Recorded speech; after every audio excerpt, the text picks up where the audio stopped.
Halo semua, saya Marta Regina.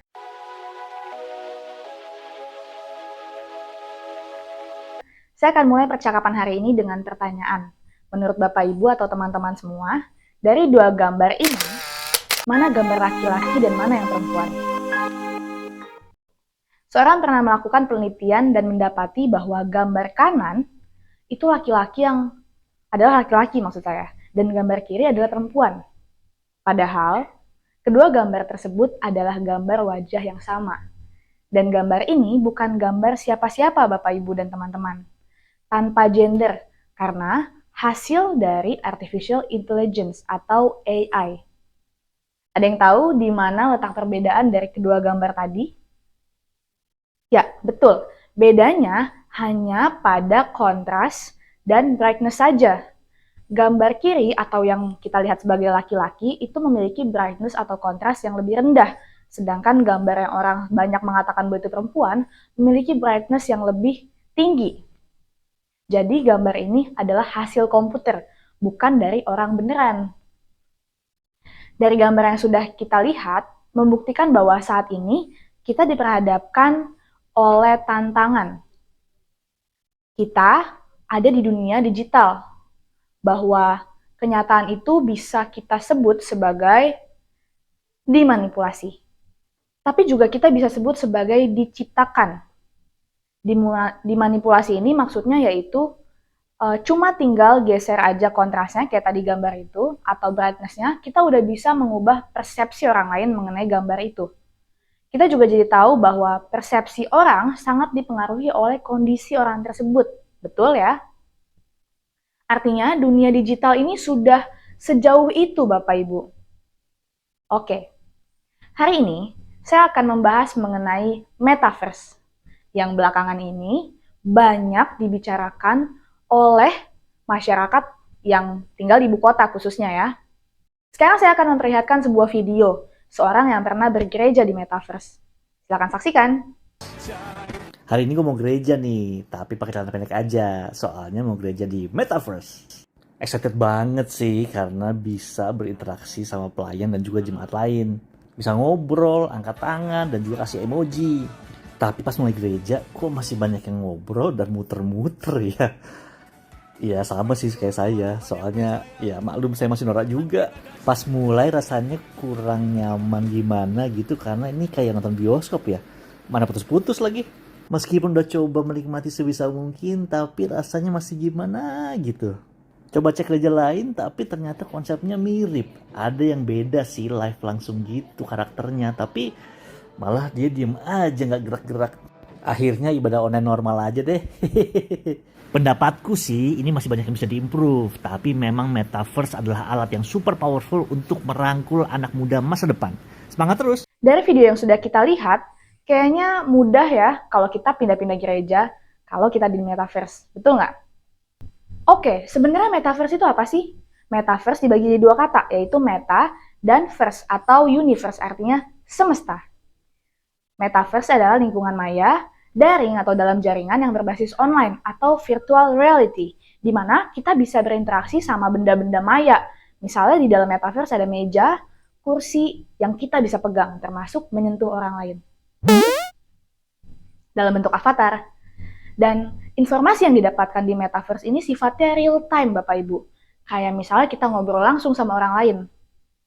Nah, sekarang gimana sih kita memahami metaverse dari sisi yang lebih filosofis atau lebih teologis? Kalau kita tarik dalam dunia penggembalaan atau pastoral. Menurut saya, kita harus tahu dahulu mengenai gagasan virtualitas. Di video tadi yang sudah kita saksikan, ada disinggung mengenai pengalaman imersif. Artinya, metaverse sama seperti pengalaman keseharian kita di dunia non-digital, di dunia luring, atau misalnya di dunia nyata. Contohnya apa? Kita bisa sakit hati, kita bisa marah, kita bisa jengkel, dan kita bisa tenggelam. Nah, kayak misalnya kita main game, sebut saja Mobile Legends atau PUBG. Kita punya pengalaman imersif, seperti pengalaman keseharian yang memberikan kesan mendalam. Maka, jika kita tarik ke dalam dunia pastoral, which is religi ya, maka kita harus siap dengan ini dengan metaverse, dengan dunia metaverse. Kenapa? Karena pengalaman yang imersif tadi memang udah kayak asli, udah kayak sungguh-sungguh nyata. Metaverse ini mengandung virtualitas yang dimana adalah bagian dari perkembangan peradaban manusia. Sebab di dalam virtualitas ada elemen imajinasi, ingatan, pengetahuan, dan agama. Misalnya, saat kita membaca sebuah buku, di belakang saya ada buku, kita memasuki dunia lain. Ketika kita terserap membaca bacaan buku itu, kita memasuki dunia buku. Atau misalnya di Eropa ada sebuah gereja yang memiliki ornamen dinding seperti suasana surga. Ketika kita melihat dindingnya, ada malaikat bersayap putih, atau apalagi yang membawa kita sebagai penglihat itu, sebagai yang melihat dinding di gereja itu seperti ada di dalam surga. Nah, inilah teknologi. Teknologi yang menggunakan zaman pada saat itu. Nah, biasanya perhatian kita lebih kepada teknologinya, betul? Tetapi kita juga harus tahu bahwa teknologi, dalam hal ini metaverse, bukan teknologi yang bebas nilai. Inilah yang sebenarnya menjadi isu kita.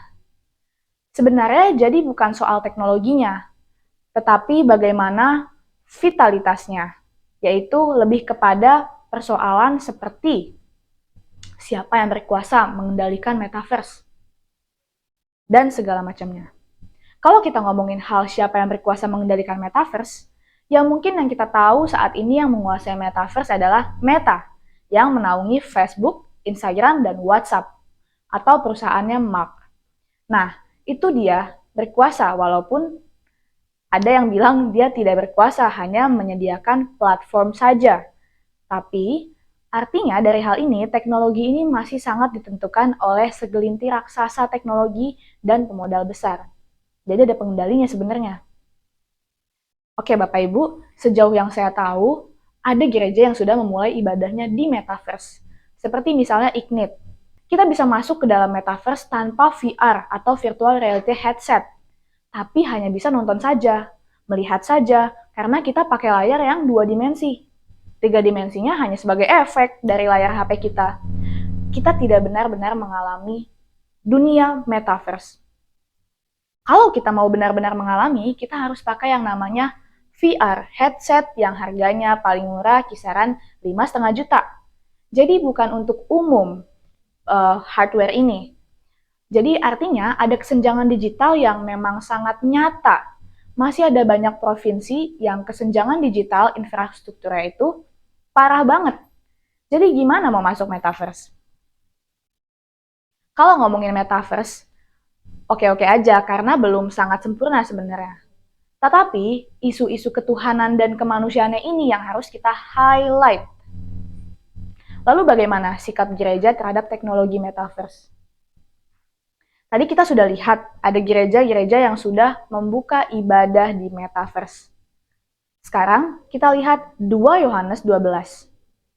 Sungguh pun banyak yang harus kutulis kepadamu.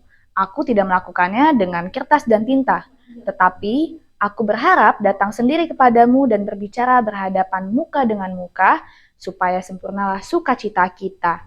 Nah, Bapak Ibu dan teman-teman semua, kertas dan tinta adalah teknologi. Ya, betul, kita setuju semua ya. Kertas dan tinta adalah teknologi. Berhadapan muka dengan kamu, itu kalau ayat ini dibaca sebelum ada teknologi digital kayak handphone, maka menurut ayat ini jauh lebih penting bertemu beneran atau tatap muka, sentuh-sentuhan secara fisik, dibanding lewat surat. Tetapi sesudah muncul teknologi canggih dan imersif, maka pengalaman imersifnya pun jadi beda. Sebab kita bisa koneksi atau membangun hubungan dengan orang lain di luar jangkauan kita. Misalnya, kita tidak lagi menulis dengan surat, tapi kita bisa menggunakan WhatsApp, Instagram, Facebook, dan lain-lain. Jadi, ayat di atas atau Yohanes 12 ayat 2 ayat 12 tadi, kita bisa sesuaikan. Misalnya teknologi surat, sekarang kita komunikasi lewat WA, tadi saya sudah sebutkan. Atau kita melakukannya dengan Instagram. Nah, tetapi bertemu muka dengan muka, kita bisa ubah menjadi bertemu dengan Zoom, Google Meet, atau Metaverse. Kayak gini misalnya. Kalau saya baca ulang, 2 Yohanes 1 ayat 12, sungguh pun banyak yang harus kutulis kepadamu, aku tidak mau melakukannya dengan menggunakan WhatsApp atau Facebook atau Instagram. Tetapi aku berharap datang sendiri kepadamu dan berbicara berhadapan muka dengan muka melalui Zoom, Google Meet, atau Metaverse supaya sempurnalah sukacita kita. Jadi kita bisa lihat atau kita jadi sadar bahwa kita bisa sesuaikan konteks di zaman itu dengan teknologi yang dahulu dengan teknologi saat ini, yaitu teknologi digital.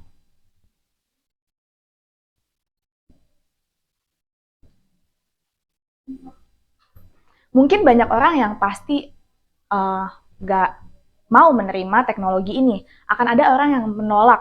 Misalnya, kalau kita ingat yang namanya Soren Kierkegaard, seorang filsuf, ia mengkritik teknologi media, khususnya koran. Kenapa? Karena menurutnya koran itu membuat orang makin bodoh, membuat orang malas membaca buku.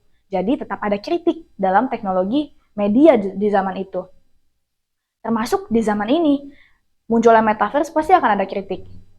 Perlu kita ketahui, ada sebuah penelitian dari Evan Rogers mengenai diffusion of innovation model. Bagaimana orang mengadopsi inovasinya atau teknologi melalui persentase. Jadi 10% orang yang senang mencoba, termasuk tadi gereja yang sudah kita tampilkan. Dan ada 15% orang yang mudah mengadopsi teknologi baru. Dan 50% orang, paling banyak ini ya, memanfaatkan teknologi setelah melihat bukti. Kebanyakan orang di sini melihat bukti dulu baru mencoba. Dan ada orang juga yang mengadopsi yang benar-benar tahu nih fungsi-fungsinya apa aja baru dicoba. Biasanya ini belakangan cobanya. Itu ada 15%. Dan ada 10% orang yang pasti menolak teknologi, termasuk teknologi digital. Sekarang bagi gereja, apakah ini merupakan peluang atau ancaman? Saya mengutip pendapat Bapak Leonard C. Evapras dalam webinarnya. Pertama, kekristenan itu dibangun oleh utilisasi dan respon berbasis media dan virtualitas. Metaverse adalah tantangan dan peluang baru media based on Christianity. Yang kedua, kekristenan dan teknologi punya hubungan yang dinamis. Seringkali sangat reseptif tapi juga skeptis. Yang ketiga, pasca pandemi ini dibutuhkan pergeseran dari eklesiologi menjadi eklesiologi melalui teologi inkarnasi atau interkarnasi, dan penata layanan berbasis digital. Karena saya belum memiliki pengalaman berada di dalam metaverse, khususnya dalam hal beribadah atau bahkan pengembalaan, maka saya tidak bisa memberikan gambaran secara gamblang. Namun intinya, pada akhirnya, orang mengadopsi sebuah teknologi tidak dimulai dari kehebatannya, kehebatan teknologi, tetapi mulai dari kebutuhan. Betul? Intinya, kita harus sadar mengenai virtualitas dan pelayanan yang tidak membeda-bedakan. Jadi kita tidak usah lagi membedakan luring atau daring. Survei mengatakan bahwa ada orang yang suka dengan pelayanan yang luring atau langsung, tapi juga ada orang yang suka dengan pelayanan daring atau online misalnya. Jadi nggak apa-apa kalau misalnya kita perkuat kedua pelayanan ini, daring ataupun luring, sebab kita bisa lebih menjangkau banyak jiwa, khususnya di luar jangkauan kita, seperti di luar negeri. Kemudian bagaimana pastoral atau pengembalaan dapat membawa jemaat tetap sungguh-sungguh ibadah. Ini adalah poin yang sangat penting. Walaupun ibadah di dalam jaringan, tapi tetap sungguh-sungguh. Kemudian bagaimana pelayanan kita kepada jemaat itu menyentuh hati jemaat, walaupun tadi dilakukan secara daring, termasuk dalam metaverse. Jadi memang kita tidak bisa memungkiri pastoral atau pelayanan berbasis digital ini. Namun, kita harus tetap memerhatikan bagaimana pelayanan itu pun dapat mengajak umat menjadi seperti Tuhan Yesus. Jadi kalau kita ngomongin soal kelemahan atau kelebihan, akan sangat banyak kelemahan dan kelebihannya, termasuk metaverse, karena metaverse sendiri tidaklah sempurna. Jadi kalau kita ngomongin soal metaverse, entah itu kekurangannya atau kelebihannya, kita tidak boleh melihat secara sempit, karena teknologi ini termasuk metaverse adalah hal yang baru. Jadi penting bagi kita tetap mencoba tidak apa-apa, karena termasuk teknologi yang mungkin tidak merugikan. Walaupun ada berita yang mengatakan bahwa metaverse ada pelecehan seksual. Tapi ini dapat menjadi perhatian bagi gereja bagaimana pelayanan terhadap jemaat pun bisa menyentuh hal tersebut. Bagaimana kita bisa membawa gereja yang sesungguhnya itu di dalam metaverse sekalipun. Jadi bagi gereja-gereja, hal ini tidak boleh kita anti atau kita tolak. Tapi kita harus Menerima ini secara kritis, artinya kita pertimbangkan. Jika memang itu baik untuk pelayanan kita, kenapa tidak? Terima kasih.